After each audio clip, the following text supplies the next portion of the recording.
solid day. Obviously, there's no pads on. Maybe a little rusty in different things. We get to watch the tape, but I thought we had a good tempo overall.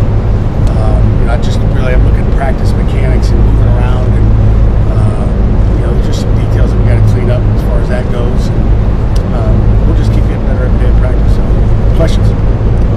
What different is the offense going to be this year?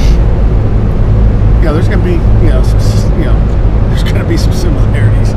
Jay, I'm not going to talk structurally as far as what we're getting. Obviously, you'll see it in the spring game, but we're going to do what we did well a year ago, and we're going to fix what we didn't do well.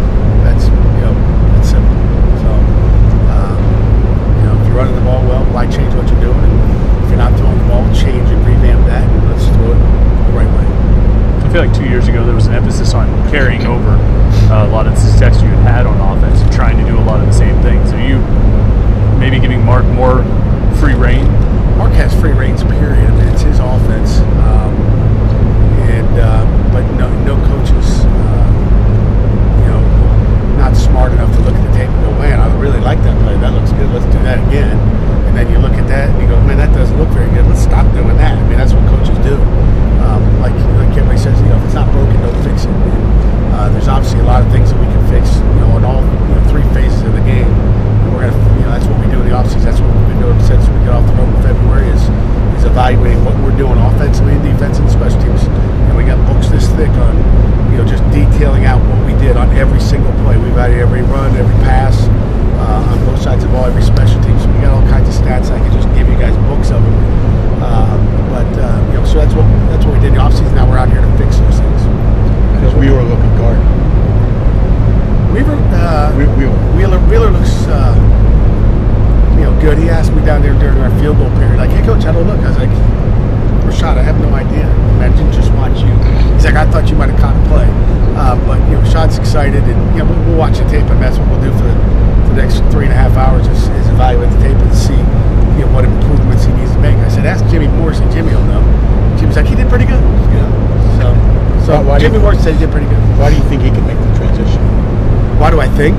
Because he's a good athlete. I mean, I think when you talk about just the evolution of wherever I've been, I think for the first 6 or 7 years in Michigan State, the only drafted lineman we had was a kid named Dan France from North Wilmington High School in I guess southern Cleveland area. He was the only drafted lineman that we had in our first 6 or you can go back and look at the documents there. But he was a defensive tackle that we recruited and being the guard for the Bengals. That's the first one I can remember that we had. And then Conklin came after that.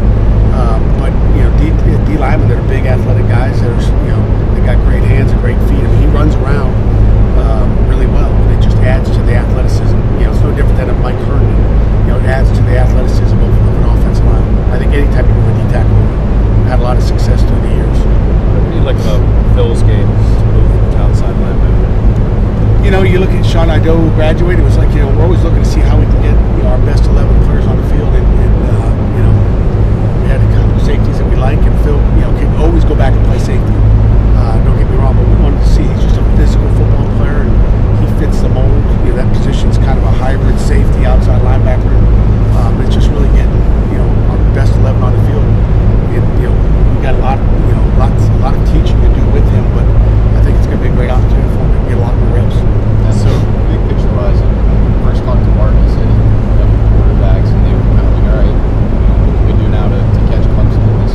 You're opening a new year, a new spring ball, you're taking that step one in the first one. Is that being talked about around this team? It's like, we've gotten to Charlotte, what can we do now to make sure we finish the job?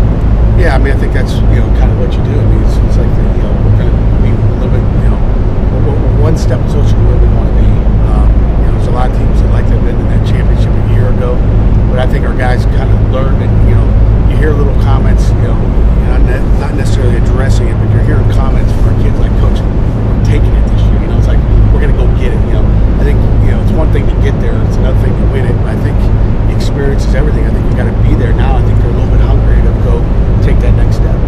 Seems like you've got, even after moving Campbell, a number of guys that are feeling like they can compete for a job at safety alongside DeMar, whether it's Stalker, Coleman, Garner, Ford. It feels like that's a pretty deep position for you, even after the move. That was one of the things that we looked at.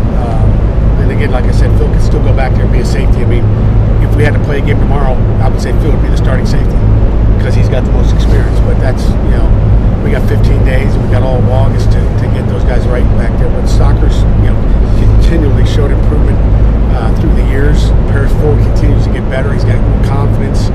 I like what I saw to him today, and it's just going to keep getting better.